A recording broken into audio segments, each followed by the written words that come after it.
What's up, everybody? This is Theo from Theo's Pets, and this is Zorro. This is our banana piebald.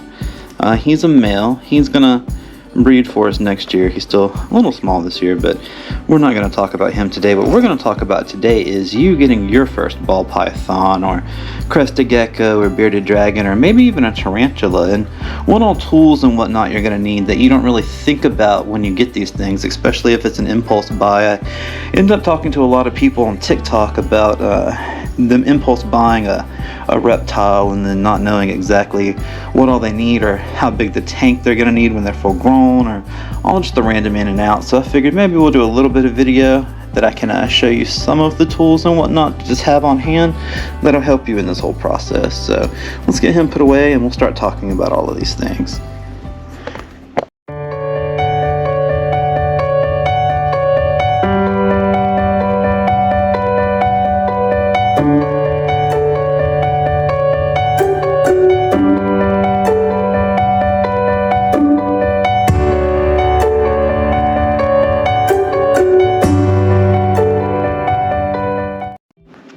So the first thing we should probably talk about are tongs. Now, there's plenty of different styles and sizes. These are 14-inch metal tongs. I have a straight pair and I have a crooked pair. I also have some that are rubber tipped for feeding snakes, but they're really gross. They're over with the snake feeding stuff. But you can get these a little bit shorter. You can get them a little bit longer. I definitely recommend tongs for really anything: snakes, tarantulas, lizards.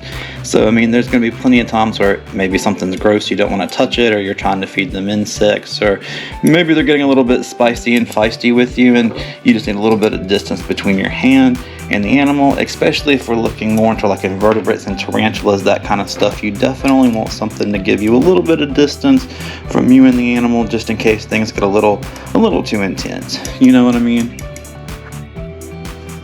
Up next is probably the tool I use the most, more than anything else on a consistent basis. This is a heat gun. And so what this does is it shoots out this red laser, and this red laser will give you an accurate temperature reading of whatever it's pointing on.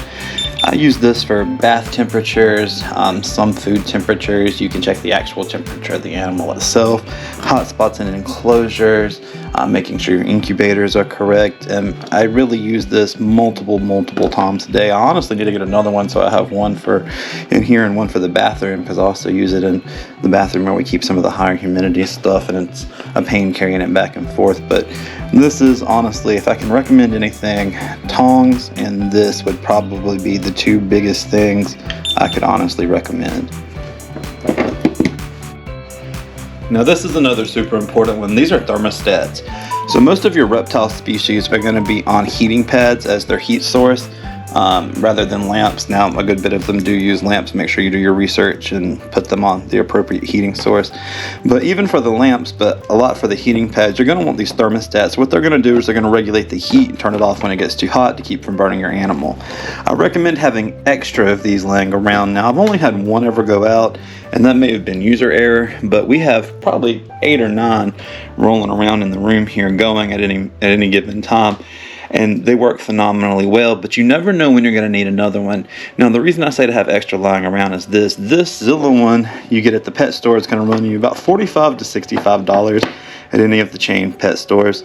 But this one here, which honestly works better in my opinion, now they're not a sponsor, but if you want to sponsor is about $17 on Amazon. But it takes 3 days to come in.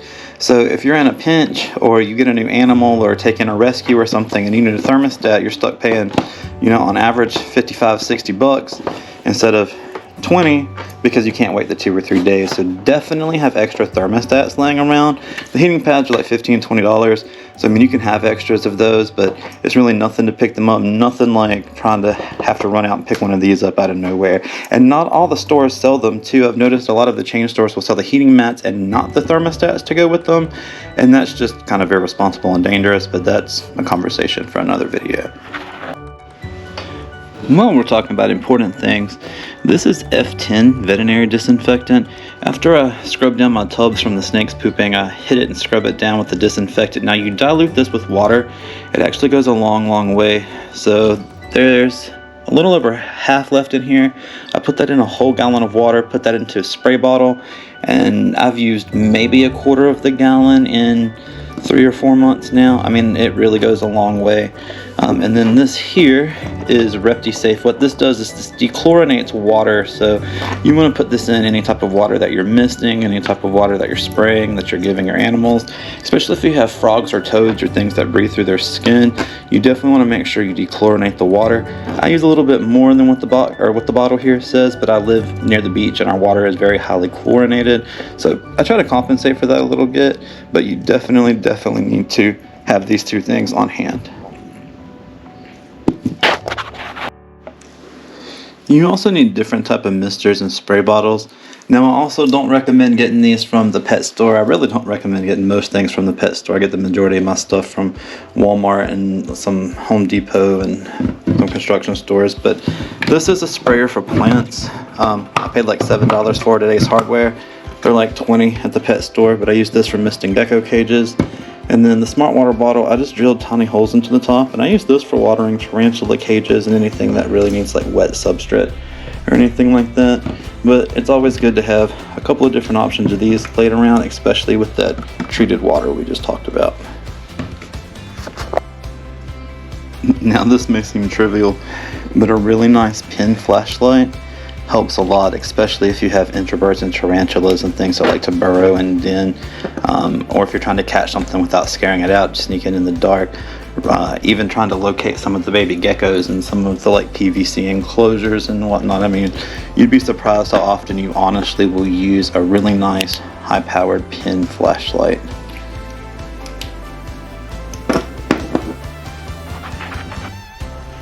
Now, this piece of hardware here is probably more geared towards snakes, but with some of your bigger lizards, you know, maybe your tegus or iguanas, it could be kind of useful if they get a little snippy, especially since the point here is completely blunted and not sharp. But this is a snake hook.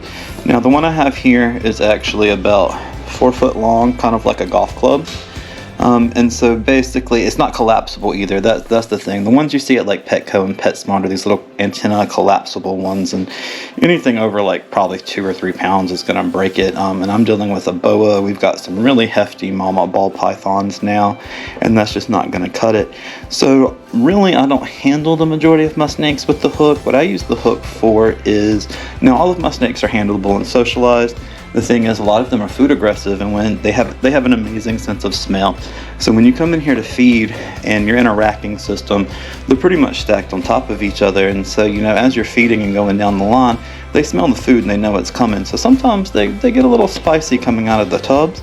And then sometimes they're just ready for food and expecting it. So you open it and you can just tell from the body position they're trying to see if your hand is food or not. So you can give them just a little tap on the head, just a very gentle little boop, to let them know that it's handling time and not feeding time. And I definitely suggest picking up one of these if you're dealing with anything larger, maybe ball pythons, boa constrictors. I feel like you maybe wouldn't need one for like a corn snake or a hognose.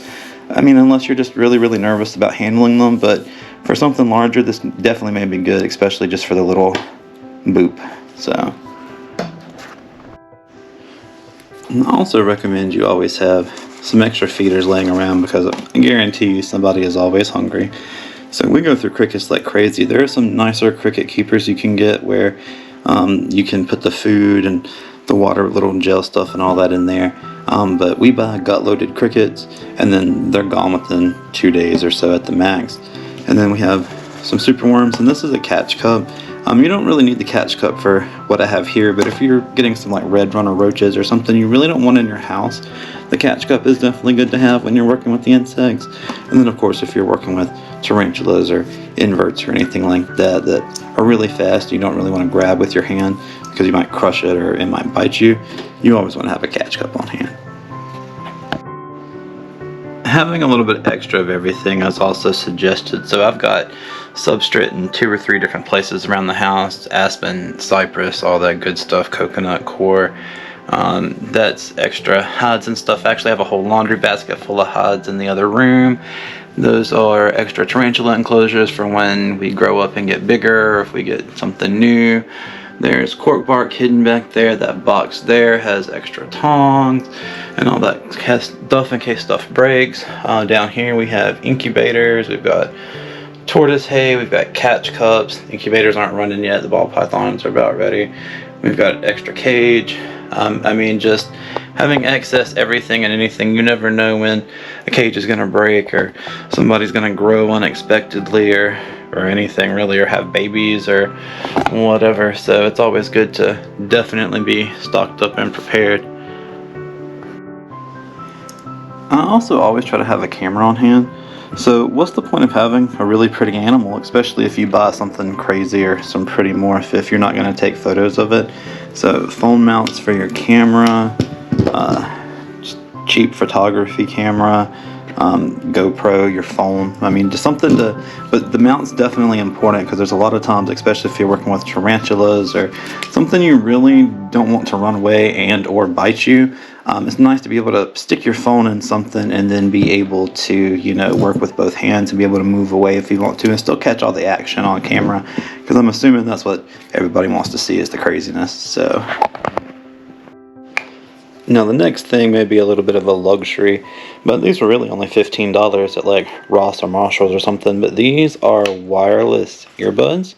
So when you start getting up there and all of these snakes and they're all pooping and whatnot, and you have to scrub all these tanks and clean, it's really nice to be able to kind of play some YouTube videos or some music or whatever and be able to do what I'm doing and have my hands free and not be all wrapped up in cables or whatnot. So it sounds crazy, but I promise it makes a difference.